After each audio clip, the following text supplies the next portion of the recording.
مسلمانوں کو بھلا دیا جا رہا ہے کہ مسجد اقصیٰ کی حقیقت کیا ہے.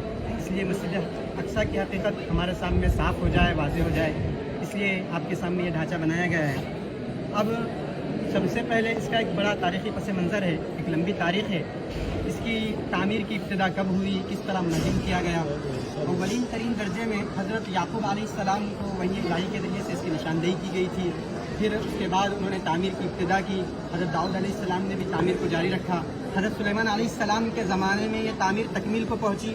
حضرت سلیمان علیہ السلام نے اللہ کی عبادت کے لیے یہاں پر ایک گھر بنایا تھا جسے مسلمان مسجدی موسوم کرتے اور مسجدی مانتے ہیں. لیکن یہودیوں کا یہ کہنا ہے کہ حضرت سلیمان علیہ السلام نے یہاں پر ایک ہیکل بنایا تھا جسے وہ ہیکل سلیمانی کے نام سے یاد کرتے ہیں, اور اسی بنیاد پر وہ اس جگہ پر اپنا حق بھی جتلاتے ہیں. اور بنی اسرائیل کے اکثر انبیاء علیہم السلام کا یہاں سے تعلق رہا ہے, اسی بنیاد پر وہ اپنا حق جتلاتے ہیں.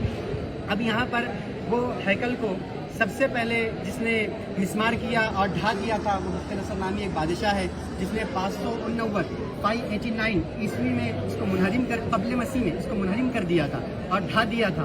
اس کے بعد اس نے یہودیوں کو یہاں سے اس شہر سے جلا وطن کر دیا, نکال دیا. پھر ایک شہنشاہ فارس جس کا نام سائرس اعظم بتلایا جاتا ہے, اس نے اس علاقے پر اپنی حکومت قائم کی, قبضہ کیا. پھر یہودیوں کو یہاں لا کر بسایا. دوسری مرتبہ یہودیوں نے پھر اپنے ایک بادشاہ جس کا نام ہیرود اعظم ہے اس کی زیر نگرانی میں ایک اور ہیکل تعمیر کیا جسے بھی ہیکل سلیمانی کہا جاتا ہے. پھر اس کے بعد ایک رومی جنرل تھا جس نے 70 عیسوی میں اس پورے ہیکل کو مسمار کر دیا جس کو ٹائٹس کے نام سے یاد کیا جاتا ہے, اس رومی جنرل کو. پھر 4 صدی عیسوی میں ان تمام رومیوں نے مسیحیت قبول کر لی اور عیسائی مذہب کو اپنا لیا. پھر یہاں پر انہوں نے اس کی بنیاد پر بڑے بڑے گرجے گھر تعمیر کروائے, اپنی عبادت خانے بنوائے. اس احاطے کی جو مقدار پیمائش رقبہ ہے کم و بیش 36 ہیکٹر پر پھیلا ہوا ہے. اور اس کے ایک جانب بیت الحم نامی شہر ہے جس کو آپ نے گزشتہ نقشے میں جان لیا ہے, وہ حضرت عیسیٰ علیہ السلام کی جائے پیدائش ہے. اسی مناسبت سے وہ مسیحیوں کے نزدیک کافی مقدس جگہ مانی جاتی ہے, اور ان کے عقیدے کے مطابق اس علاقے میں حضرت مسیح علیہ السلام کا ایک مقبرہ ہے جو بالکل غلط عقیدہ ہے. قرآن اس کی ترجمانی کرتا ہے, بتلاتا ہے کہ حضرت مسیح علیہ السلام کو اوپر اٹھا لیا گیا. اب یہ مسیحیوں کے قبضے میں رہا, مسلمانوں کے قبضے میں کب آیا, اس کی تاریخ کچھ اس طرح ہے کہ حضرت عمر رضی اللہ تعالیٰ عنہ کے زمانے میں عہد فاروقی میں اس کو مسلمانوں نے اپنے قبضے میں لیا. حضرت عبید اللہ بن جراح رضی اللہ کے زمانے میں حضرت عمر رضی اللہ تعالیٰ عنہ کی خلافت کے دور میں اس کو اپنے قبضے میں لیا, اور اس وقت یہ بالکل مسمار ہو چکا تھا. حضرت عمر آئے, یہاں پر اس جگہ کو صاف کیا. اس علاقے میں حضرت عمر نے نماز پڑھی اور یہاں پر ایک چھوٹی سی لکڑیوں کی مسجد تعمیر کی تھی.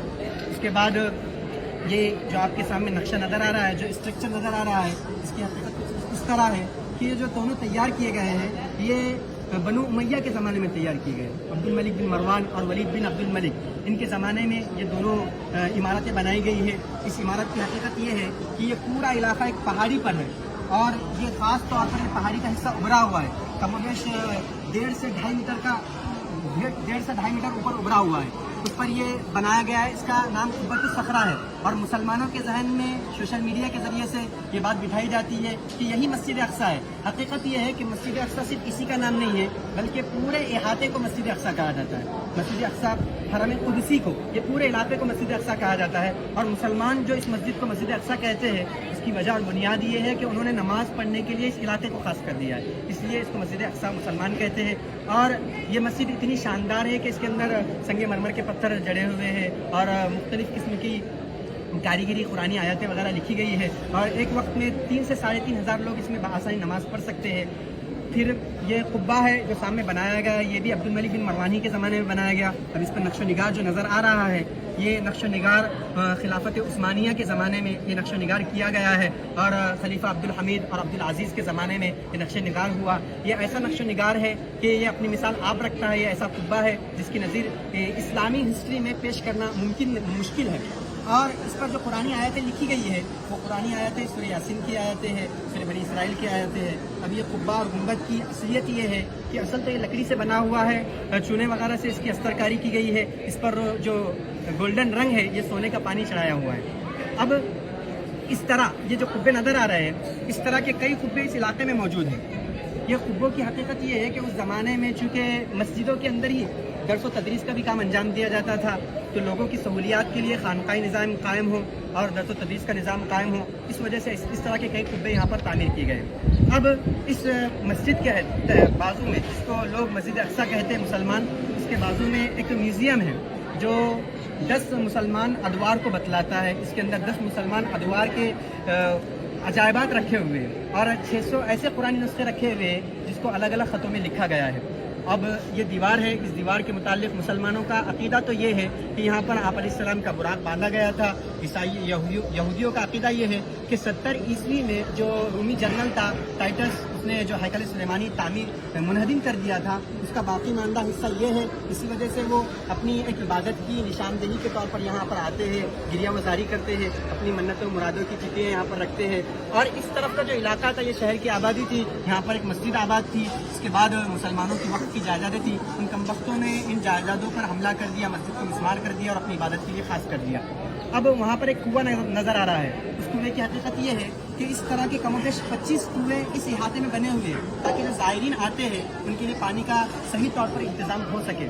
وہ کنویں کی آپ کو شکل نظر آئے گی، یہ ایک فاؤنٹین اور فوارہ بنا ہوا ہے۔ اس کے سلسلے میں یہ ہے کہ صلاح الدین ایوبی رحمۃ اللہ علیہ نے اپنے دور میں اس کو مسلمانوں کی سہولیات کے لیے اور مسلمانوں کے پانی کے انتظام کے لیے تعمیر کیا تھا۔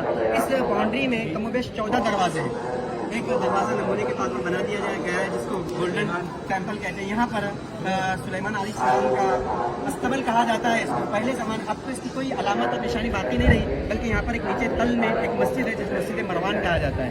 اور وہی مسجد کے متعلق یہ بات بھی ہے کہ یہی وہ مسجد ہے جہاں مریم علیہ السلام رہا کرتی تھی، اور یہ اب اس کی کوئی حقیقت باقی نہیں رہی۔ اسی طرح ہم یہ آپ کے سامنے جو اسٹرکچر اور پورا نقشہ پیش کر رہے ہیں، مقصد تو یہ ہے کہ کسی نہ کسی طرح ہمارے ذہن میں مسجد اقصیٰ کی یاد تازہ ہو جائے اور یہ بات ہمارے ذہن میں آ جائے کہ مسجد اقصیٰ کیا ہے، کیا حقیقت ہے، تاکہ ہمارا جو اس سے رشتہ ہے وہ مضبوط سے مضبوط ہوتا جائے اور ہم اس کے سلسلے میں فکر اور کوشش کریں۔ اللہ تعالیٰ سے دعا ہے کہ اللہ تعالیٰ اس بات کی توفیق عطا فرمائے۔